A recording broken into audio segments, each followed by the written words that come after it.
Se o objetivo da vida fosse constituir patrimônio, quem constituísse patrimônio não morria. E aí eu cheguei num ponto que eu falei, eu vou procurar um sentido para a vida. Ou eu vou encontrar, ou eu vou morrer procurando.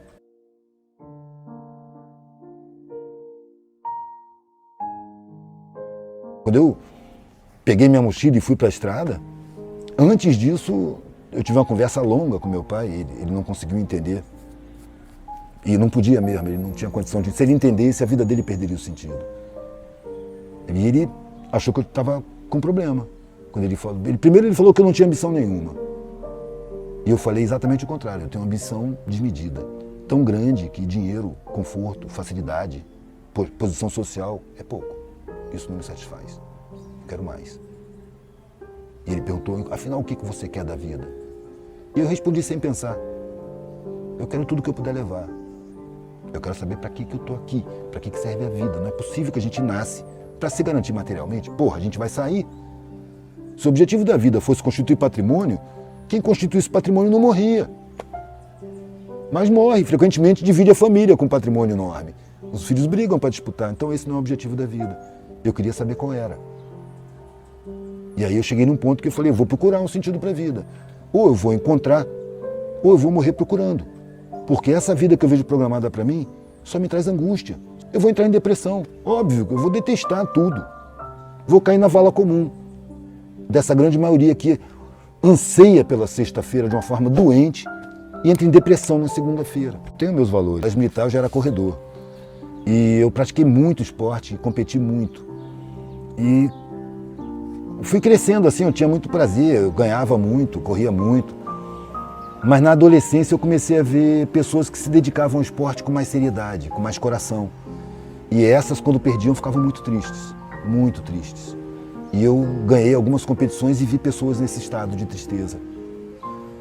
E eu me sentia culpado, porque para mim não era tão importante assim ter ganhado. Eu preferia não ter causado aquela tristeza.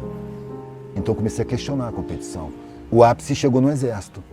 Chegou um ponto que eu falei com o comandante do meu pelotão, um tenente, que eu não queria mais competir. E ele estranhou muito, tá maluco?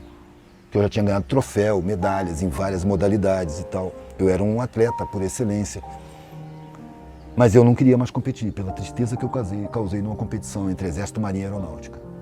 Sabe, eu vi tristezas homéricas ali. Eu falei, isso é uma idiotice, eu não quero mais competir.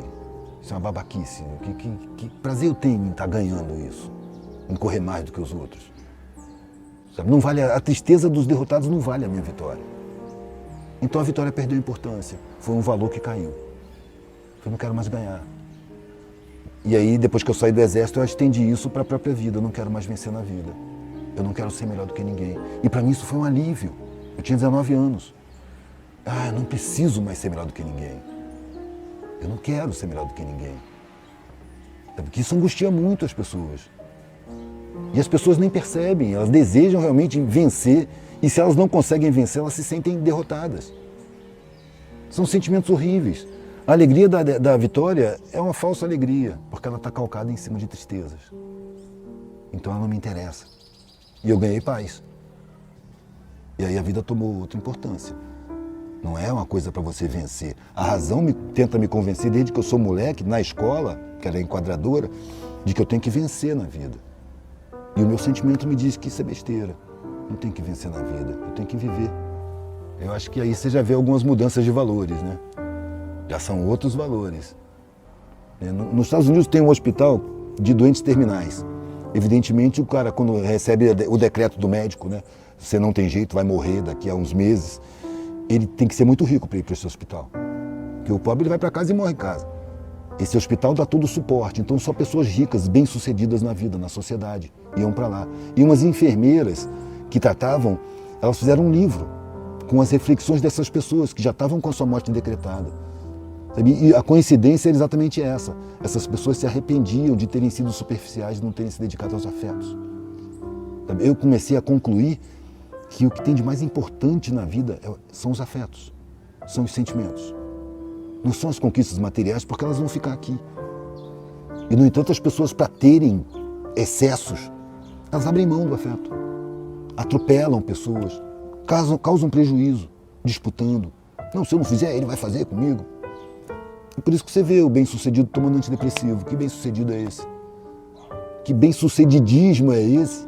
Que o cara bem-sucedido tem que tomar antidepressivo. Se ele tem que tomar antidepressivo, a vida dele é deprimente, óbvio.